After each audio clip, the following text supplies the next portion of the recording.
On February 23, 2020, South Korea was raised to red alert as it reported its 5th fatality from the coronavirus. Currently, 600 people have tested positive for the virus, and the number is continuing to skyrocket. However, how are the people of Seoul dealing with this international emergency?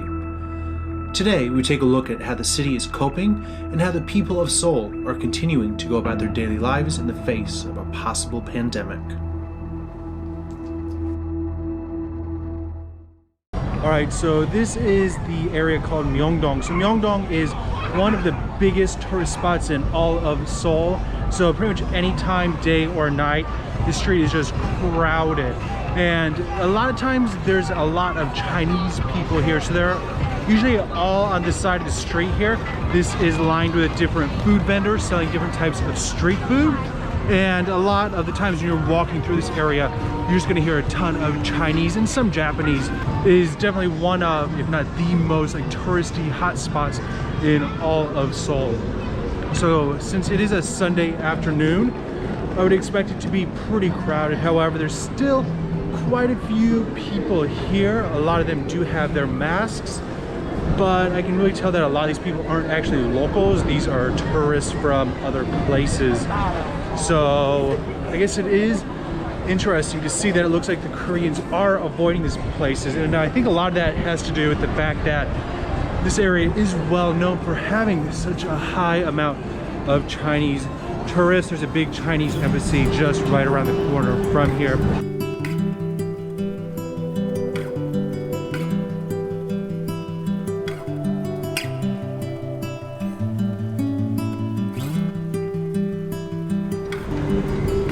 So this area is called Insadong. So this is another really popular place for tourists and locals alike. So this is a street that's just full of different traditional shops and souvenirs. And normally this is really crowded. So I was just here last weekend and it was super crowded, especially with a lot of different tourists. Now it is pretty empty. I've actually never seen Insadong so empty, and especially the fact that the weather is so nice. So definitely seeing a lot less people. And there's also a lot of vendors usually setting up outside, like street food and different things, and I'm not seeing as many of them. So it looks like this area is also definitely a little less popular than it was even just a week ago. However, I do believe there were a few confirmed cases in this general Jungno area, so that probably has something to do with it. There's also usually a really high population of foreign visitors here as well. So also near this area is one of the huge palaces called Gyeonbuk Palace. And that's kind of at the end here. So we're gonna head over there and see if that's been affected in any way.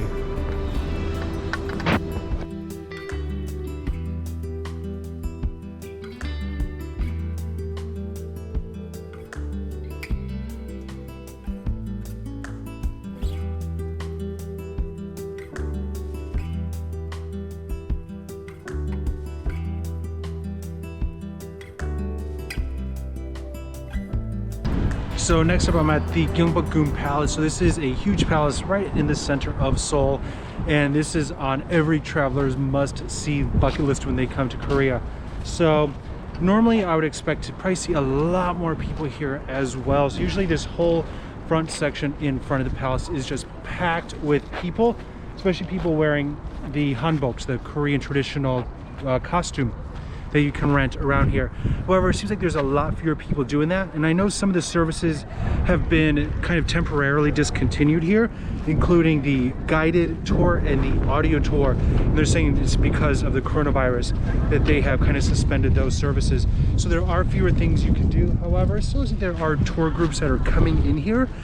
However, probably a lot fewer than what I would normally expect to see on a Sunday afternoon. Again, especially with this weather. So we're at the end of February, it's starting to warm up.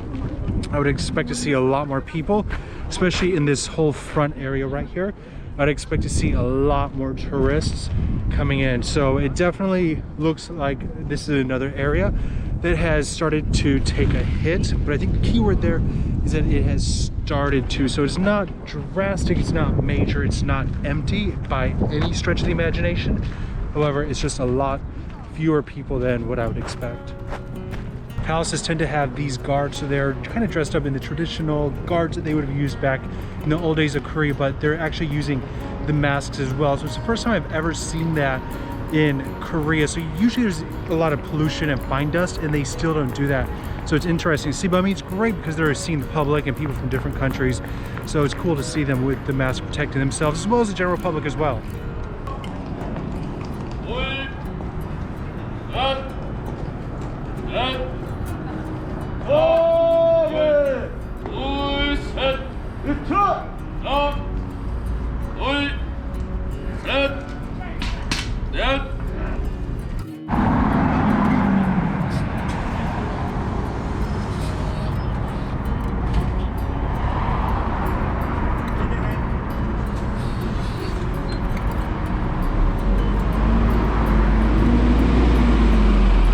Buses have, pretty much every bus I've been on recently has free hand sanitizer, and some of them actually have free masks when you get on.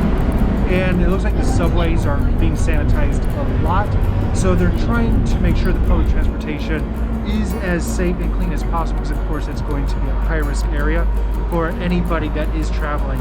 So make sure you do take notice of the signs and wash your damn hands, guys. All right, so now I am at the famous Namdaemun Market. So this is probably the largest, I think it's the oldest traditional market in Seoul. So you can get everything from textiles to souvenirs to what is really well known for is the street food here. So usually all up and down this row is just tons of street food, and this is another place that's usually really crowded. So this place still looks like it's pretty busy.